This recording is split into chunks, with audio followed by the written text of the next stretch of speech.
Terima kasih Anda masih bersama Topik Malam pemirsa. Pasukan pengibar bendera atau pusaka selalu menjadi pusat perhatian saat upacara Hari Kemerdekaan di Istana Merdeka. Dan yang menjadi pusat perhatian adalah si pembawa baki yang menerima atau menyerahkan bendera ke Presiden.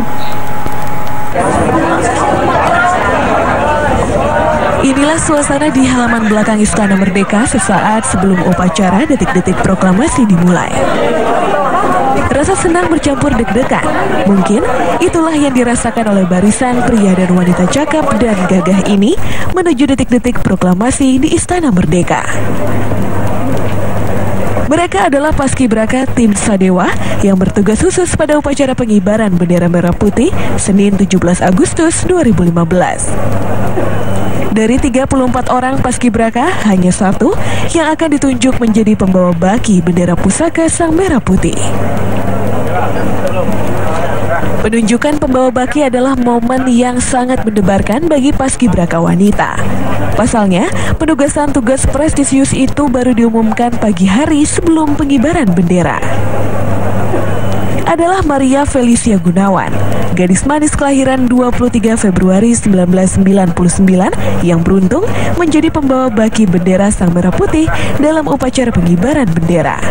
Awalnya pas kita pelatihan di Cibubur itu kan setiap orang dicoba untuk membawa baki, dicobain ke masuk formasi semuanya. Terus mungkin para pelatih punya pertimbangan kira-kira yang mana nih yang cocok untuk membawa baki.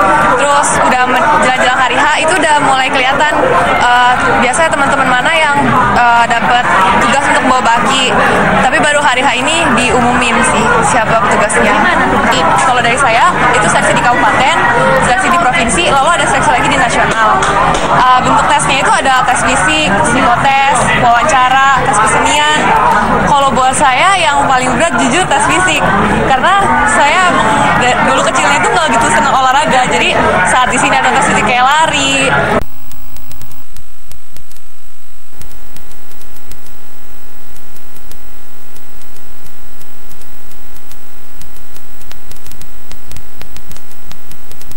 Payung memperingati hari ulang tahun kemerdekaan di Medan sempat diwarnai insiden mendebarkan. Ada parasut penerjun yang tak mengembang sempurna.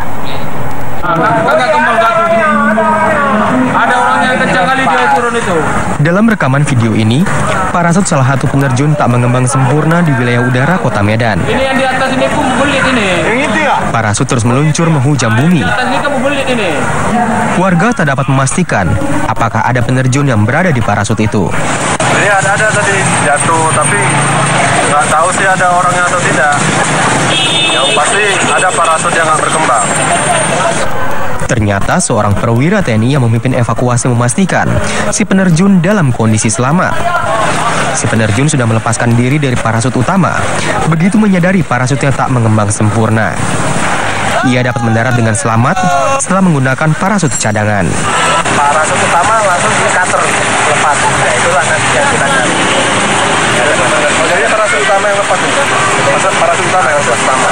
Penerjunnya nggak selamat. Semuanya safe semua. Dalam rangka kemerdekaan semua ini aman. Personil TNI akhirnya mengamankan parasut utama yang jatuh di komplek pertokoan Jalan Stasiun Kereta Api Medan. Atraksi terjun payung personil TNI dari helikopter adalah bagian dari rangkaian acara peringatan Hari Ulang Tahun Kemerdekaan yang digelar di Lapangan Merdeka Medan. Demikian laporan Sadat Ardiansa dan Joko Irawan dari Medan, Sumatera Utara. Proklamasi kemerdekaan digelar serentak di seluruh wilayah tanah air Senin pagi. Namun upacara tak hanya digelar di lapangan saja, ada yang di dasar laut, dalam goa hingga di antara tebing.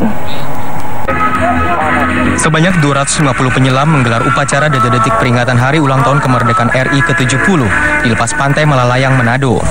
Mereka terdiri dari Korps Marinir, polisi, komunitas pencinta laut, dan penyelam lainnya. Upacara yang berlangsung di kedalaman 10 meter dari permukaan laut berlangsung sekitar 40 menit. Sama seperti upacara di lapangan, dalam upacara bendera di laut juga ada yang bertugas sebagai pembawa dan pengerek bendera. Yang bertugas sebagai pembawa bendera adalah seorang siswi SMA, sedangkan 2 pengerek bendera dari Korps Marinir.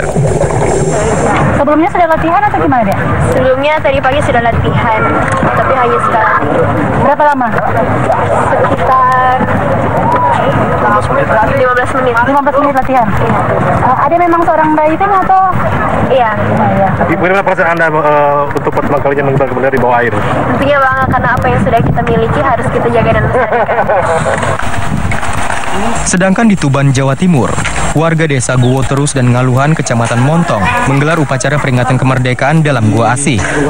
Dengan ditemani lilin sebagai penerangan, upacara berlangsung khidmat.